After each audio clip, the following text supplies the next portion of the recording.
sekarang cuma sangat jauh sekali beda dengan menghibah. Ya, Lalu lanjut.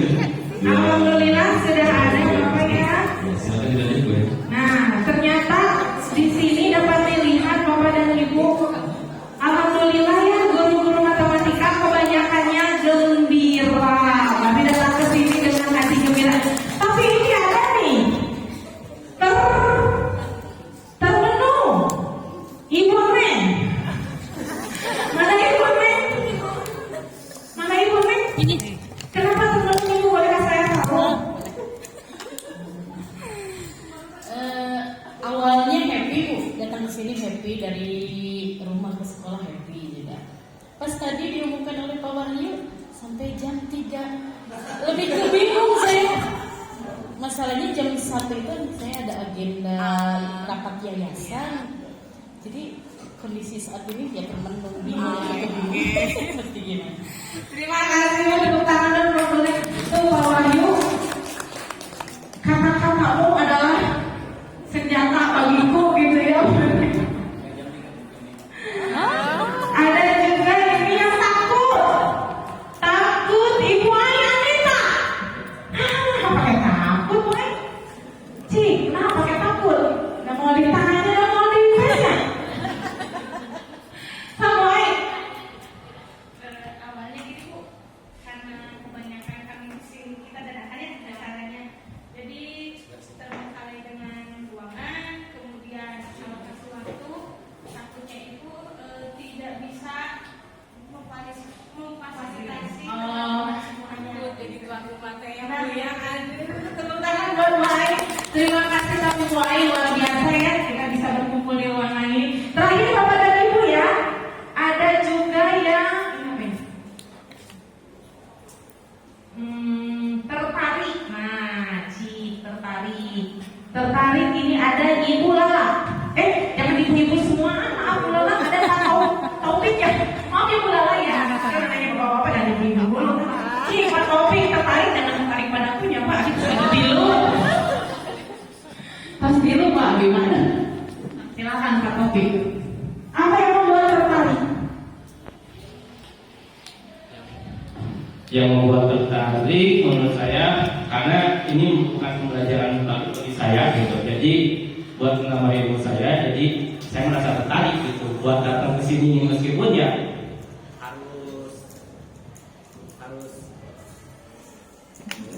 harus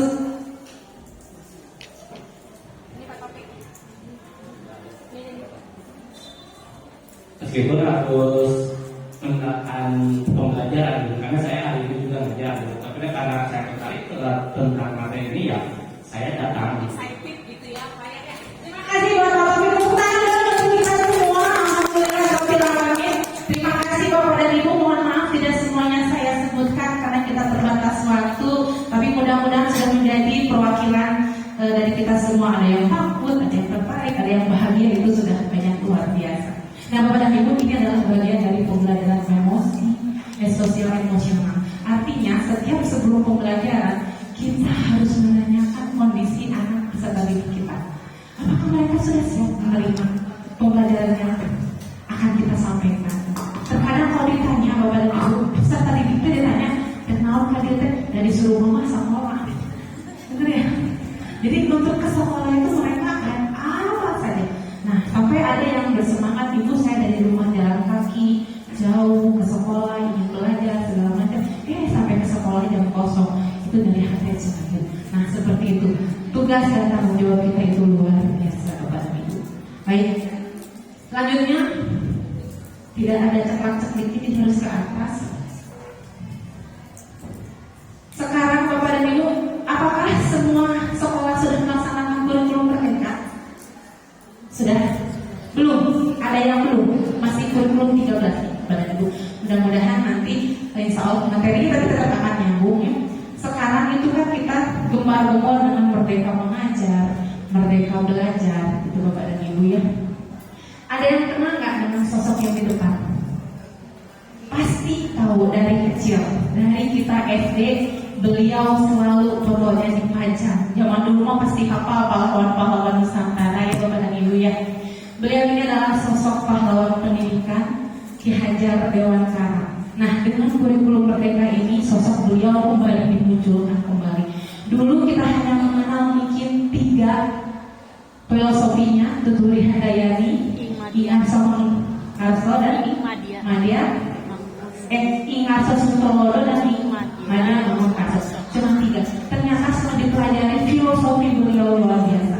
Nah, di kurikulum merdeka ini Bapak dan Ibu ada filosofi yang muncul, yang sering digambar-gambarkan. Salah satunya adalah berkaitan dengan dasar pendidikan yang menuntun, tanda kutip menuntunnya. Artinya kita mengajar di kelas itu harus sebagai menuntun siswa sesuai dengan potensi yang dimilikinya, sesuai dengan kodrat zaman dan kodrat alam. Zaman kita dulu waktu di SD, di SMP, SMA itu akan berbeda dengan zaman saat ini Bapak dan Ibu. Ya, tidak bisa disamakan. Makanya kenapa kurikulum harus berubah? Disesuaikan lagi dengan kondisi zamannya.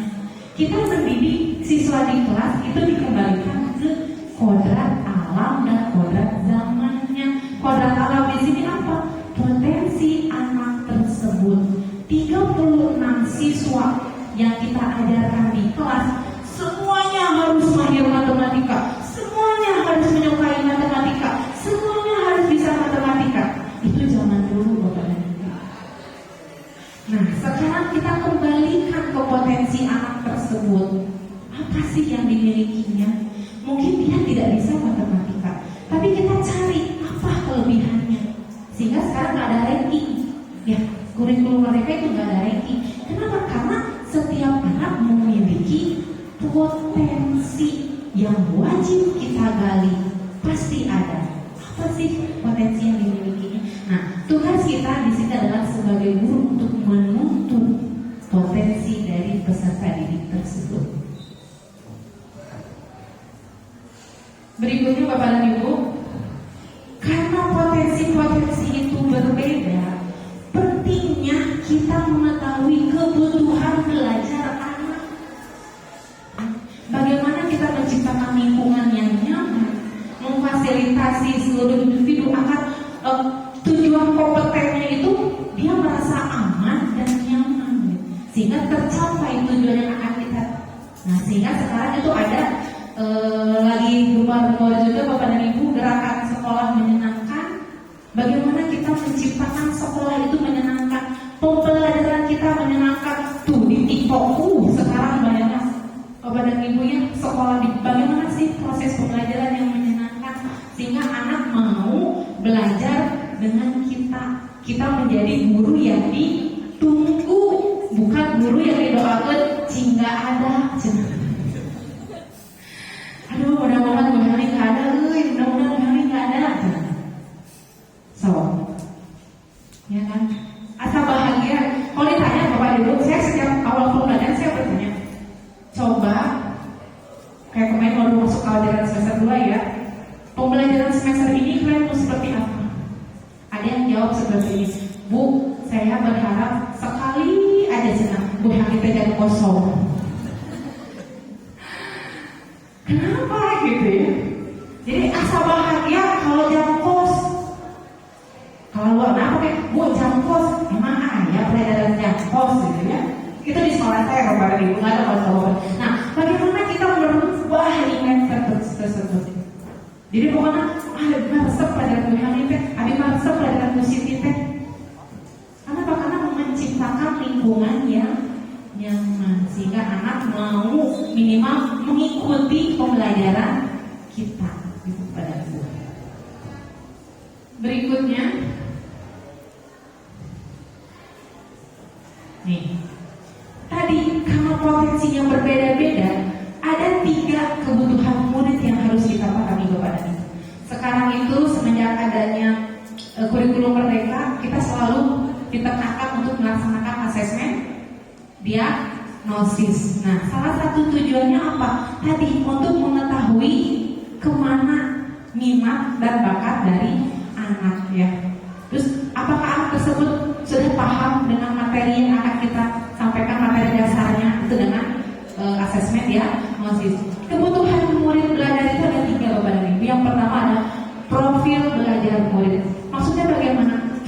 harus tahu Bapak dan Ibu, seluk-beluk dari peserta didik tersebut. Kita guru matematika harus sebagai jadi guru BP juga. Harus tahu orang tuanya, keadaan keluarganya. Mungkin tadi dengan melaksanakan asesmen diagnosis. Oh berarti mungkin dia tidak minat ke matematika karena mungkin seperti ini sejarah anak tersebut, zaman SMP-nya bagaimana. Itu adalah dengan profil belajar murid. Nah, kita bisa mencapainya itu dengan tadi ya asesmen diagnosis. Berikutnya adalah kesiapan belajar murid. Tadi salah satunya mungkin kita bertanya dengan sosial emosionalnya, apakah akan siap dengan menerima pembelajaran ibu? Bagaimana kabar kalian hari ini, gitu ya? Perasaan kalian bagaimana? Kita harus memancing kesiapan dari belajar murid. Berikutnya adalah minat murid. Nah, ini yang terkadang susah Bapak dan Ibu. Kita mah satu Bu, hanya matematika saja. Anak coba 1 minggu mereka harus belajar 18 pelajaran, ulangan 1, ulangan semua. Ya, dan semuanya harus nilainya di atas KKM, di atas KKTP. Coba bayangkan Bapak dan Ibu. Nah, dengan kurikulum merdeka ini, Mas Nadi meluncurkan Merdeka Belajar. Artinya, kita bisa menuntun peserta didik kemana arah minat belajar kita. Terutama untuk di SMK, ada mapel pilihannya sekarang Bapak dan Ibu yang kurikulum merdeka ya. Jadi anak silakan, jadi sekelas itu beda-beda nanti Bu. Sekelas itu ada minat, ada yang minat yang kesini, minat yang kesini, minat kesini. Jadi tidak boleh dipaksakan. Jadi minat belajarnya anak-anak mau kuliah, nanti mereka akan menguasai pelajaran yang kuliah. Mereka akan basicnya di wirausaha, kompetensinya, maka mapel pilihannya pun nanti akan diarahkan ke kompetensi yang mereka miliki. Jadi dengan kurikulum mereka ini, 3 kebutuhan belajar murid ini harus kita pahami. Nah Bapak dan Ibu, berdasarkan kebutuhan murid peserta didik ini,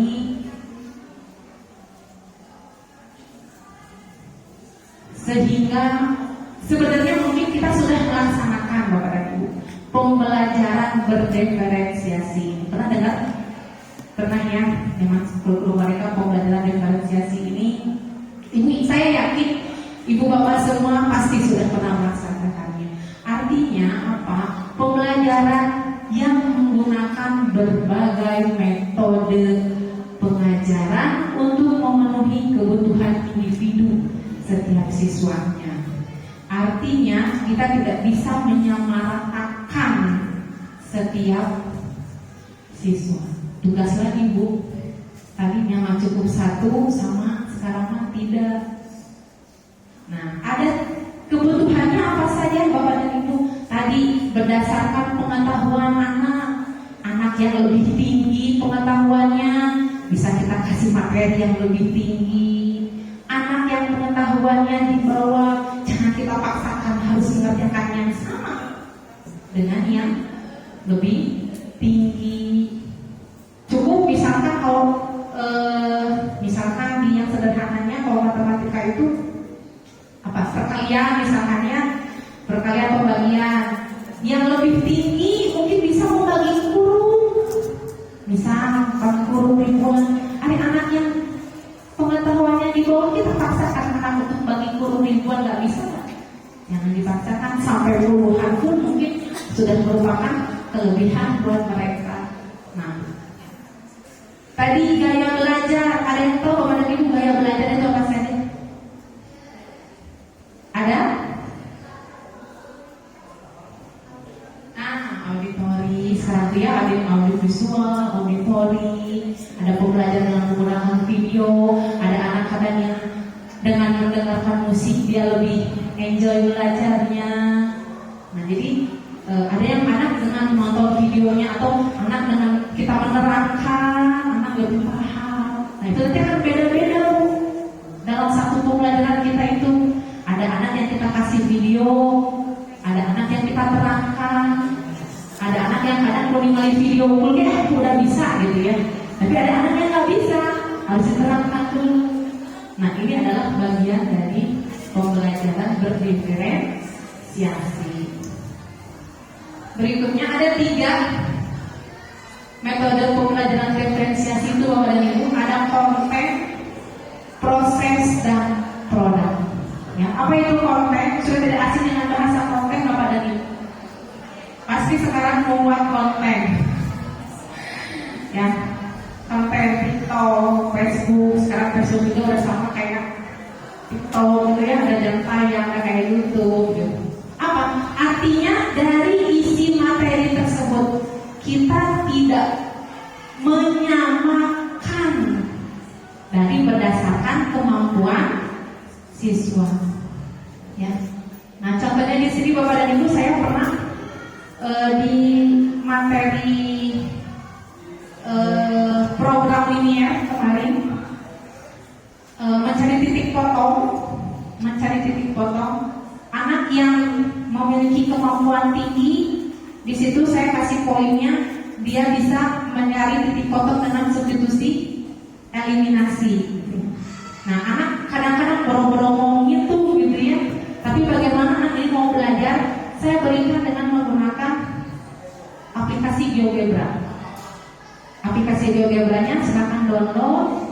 Nanti di situ ketahuan titik potongnya 3,4. Nah, itu titik potongnya. Walaupun mungkin anak tersebut, tapi saya kenali karena di SMP-nya sudah ya substitusi eliminasi. Seperti ini menghitungnya, tapi anak tersebut itu saya mau tahu sok gunakan aplikasi GeoGebra-nya. Jadi dengan menggunakan aplikasi GeoGebra, anak tersebut bisa menemukan titik potong. Nah, nilainya nanti akan berbeda dengan nilai yang mengerjakannya sempurna dengan menggunakan substitusi eliminasi. Mungkin untuk KKTP-nya kan kalau KKTP beda-beda ya. KKTP-nya anak hanya bisa saja saya kasih bayi, misalkan dengan menggunakan aplikasi. Anak yang bisa menghitung matematikanya saya kasih sangat bayi. Karena tadi karena kan sesuai dengan kemampuan awal dari peserta didik tersebut. Itu berarti konten ya. Yang kedua,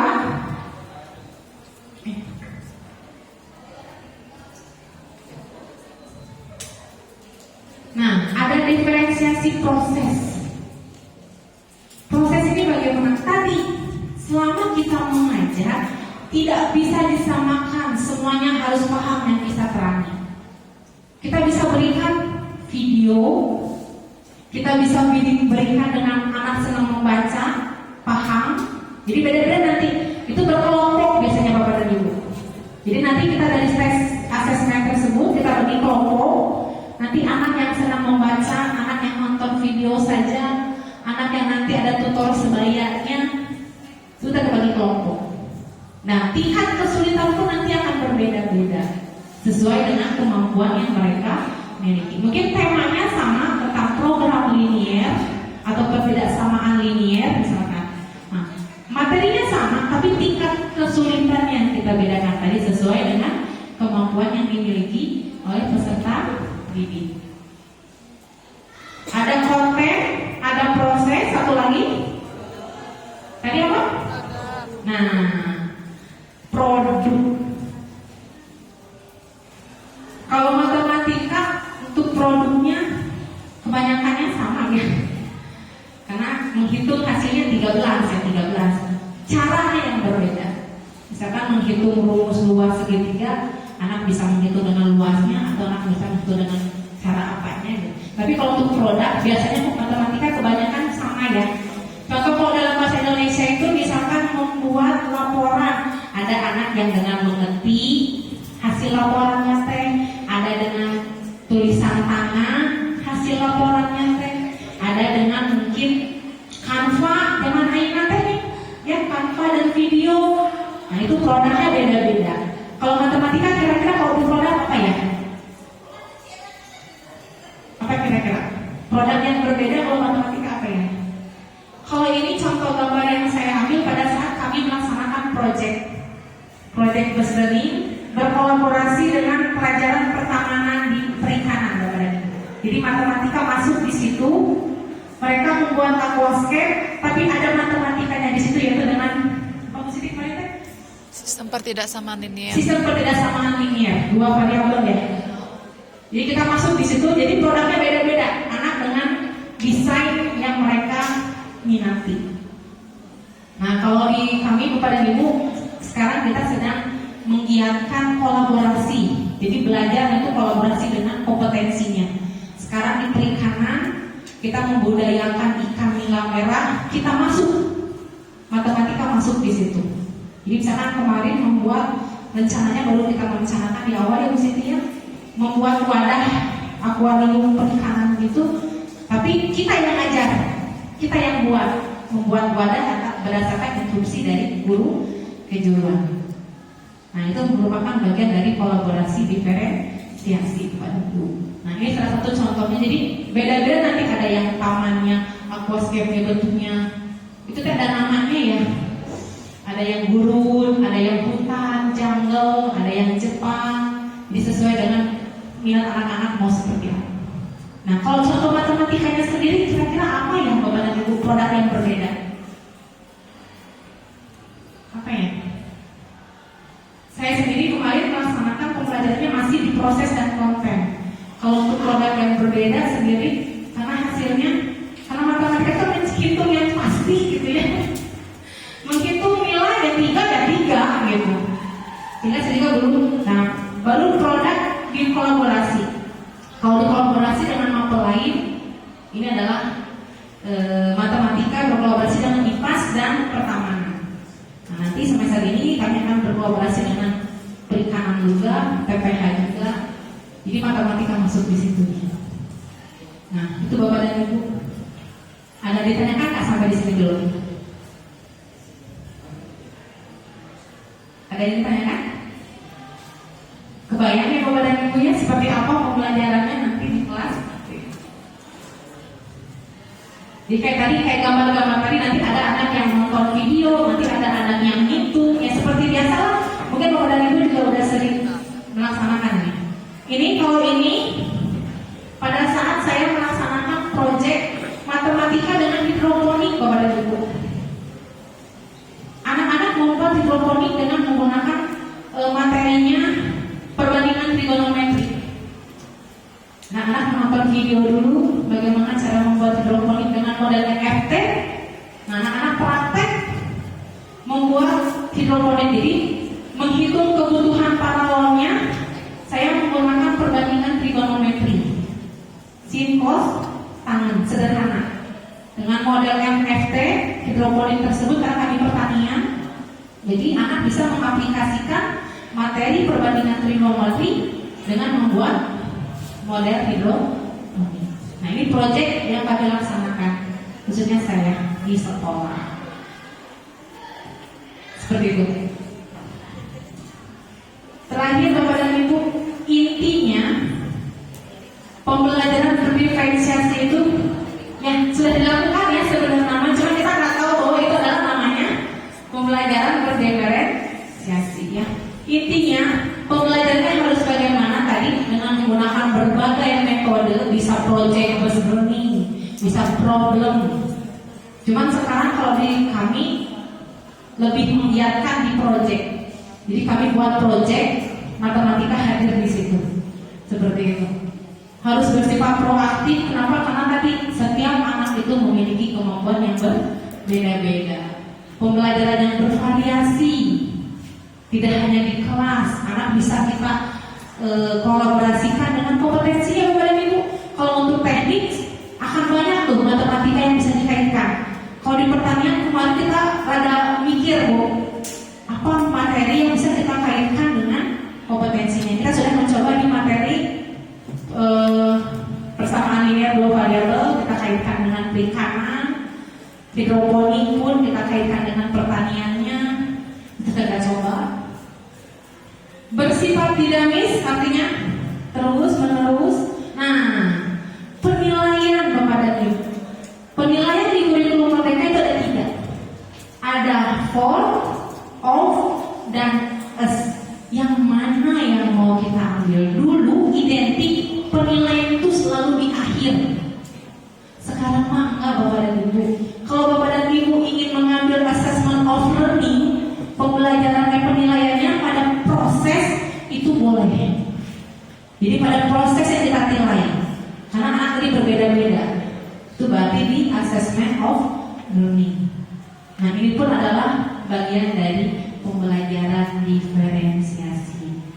Nanti ada modul, kalau RPP lah ya, modul pembelajaran diferensiasi. Nanti kalau ada yang mau melihat, belum sempurna, tapi minimal ada contohnya gitu ya. Karena tidak ada yang sempurna, Bapak Ibu, kalau diperiksa juga pasti ada yang salah gitu ya. Tapi ini sudah melakukan diskusi dengan dosen, salah satu dosen di Universitas 11 April. Seperti apa modul, sama sih, sama juga dengan modul-modul yang lainnya untuk pembelajaran diferensiasi ini. Nah, itu Bapak